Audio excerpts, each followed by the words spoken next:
Legenda Sikabayan dan Bambu Ajaib. Di kaki Gunung Halimun, terdapat sebuah desa kecil bernama Ciburia. Tempat tinggal seorang pemuda yang dikenal oleh seluruh kampung. Karena tujuannya, Sikabayan. Sikabayan hidup bersama istrinya, Nyi Iteung, dan mertuanya yang galak. Abah, Sikabayan ini bukan orang kaya. Rumahnya dari anyaman bambu, atapnya dari daun kirai. Tapi walau hidup pas-pasan, Kabayan selalu riang dan penuh ide aneh. Bey, kamu kerja dong. Jangan cuma tiduran di saung sambil merhatiin awan. Omel Nyi Iteung hampir setiap hari. Tapi Kabayan hanya tertawa sambil berkata, Teu sakabah nulir kudu kana ubah. Tiung, awan teh ku urang di paluruh. Sahanya aya ilham ke rejeki. Nyi Iteung hanya bisa mengelus dada. Abah malah lebih galak lagi. Ia sering mengancam akan mengusir Kabayan jika tak segera bekerja. Tahun itu, musim kemarau datang lebih lama dari biasanya. Sungai mengering, padi tak tumbuh, kebun layu. Warga desa mulai panik, harga beras naik, dan perut pun sering hanya terisi air putih. Abah yang biasanya masih bisa bersabar, akhirnya angkat bicara dengan keras. Bey, kalau kamu masih berani diam saja, usir Witi Imah Abdi, pergi sana cari kerja ke kota atau ke hutan. Kabayan, meski malas, bukan tak punya hati. Ia merasa kasihan melihat Nyi Iteung yang kini makan hanya dengan garam dan singkong. Maka, setelah malam penuh renungan di saung, ia berkata, Abah, Nung, aing moal ka kota, aing rek ka Gunung Halimun. Saha nyaho alam bisa masihan petunjuk. Abah tertawa mencibir, ke gunungnya rejeki, rejeki teh lain buahan atuh, Bey. Tapi Kabayan tetap berangkat. Ia hanya membawa bekal sederhana, singkong rebus, air kelapa, dan sehelai sarung. Ia berjalan menyusuri hutan, tanpa tahu apa yang menantinya. 3 hari Kabayan berjalan.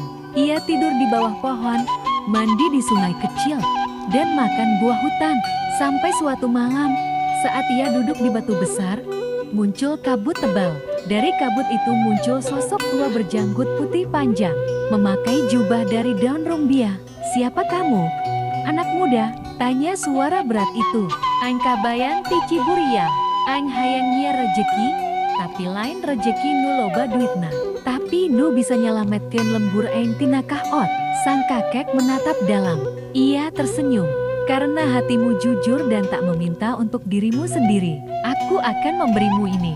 Ia memberikan sebatang bambu. Bambu ini bukan sembarang bambu. Jika digoyang sambil niat berbagi, ia akan mengeluarkan beras.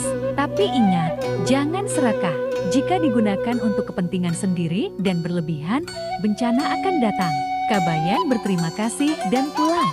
Setibanya di rumah, Kabayan langsung mencoba bambu itu. Ia menancapkannya di tengah dapur, lalu berkata, Bambu, biarkan sakantong di asker urang Ciburial.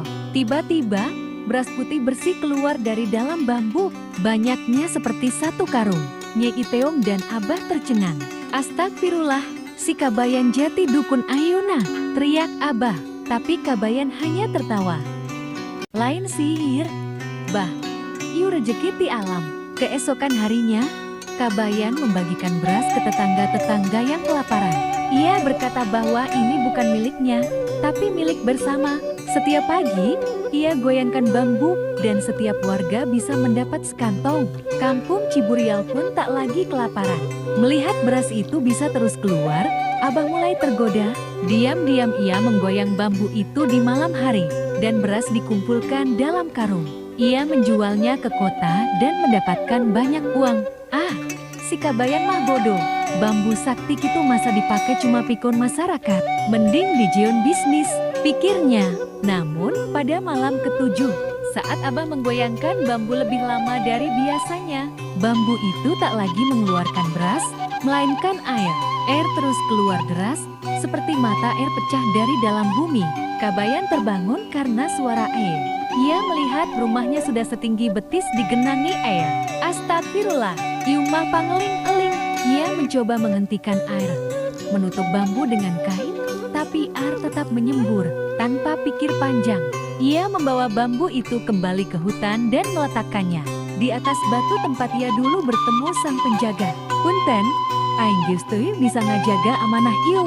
Hapunten, aing geus mantep nu tamak ngamangpaatkeun ieu hal. Setelah itu, bambu berhenti mengalir, kabut turun kembali, dan bambu lenyap dari pandangan. Setelah kejadian itu, rumah Kabayan dan warga yang dekat dengan rumahnya sempat rusak karena air. Tapi tidak ada korban jiwa. Abah merasa sangat bersalah. Ia meminta maaf kepada Kabayan dan warga. Kabayan tak menyimpan dendam. Ia kembali hidup sederhana, bertani dan membantu warga dengan cara-cara unik khasnya. Warga pun semakin hormat. Mereka sadar, rezeki tak selamanya datang dari keajaiban, tapi dari kejujuran, kepedulian, dan kebersamaan. Sejak saat itu, nama si Kabayan semakin melegenda. Ia bukan hanya si pemalas yang jenaka, tapi juga penjaga nilai hidup sederhana dan jujur.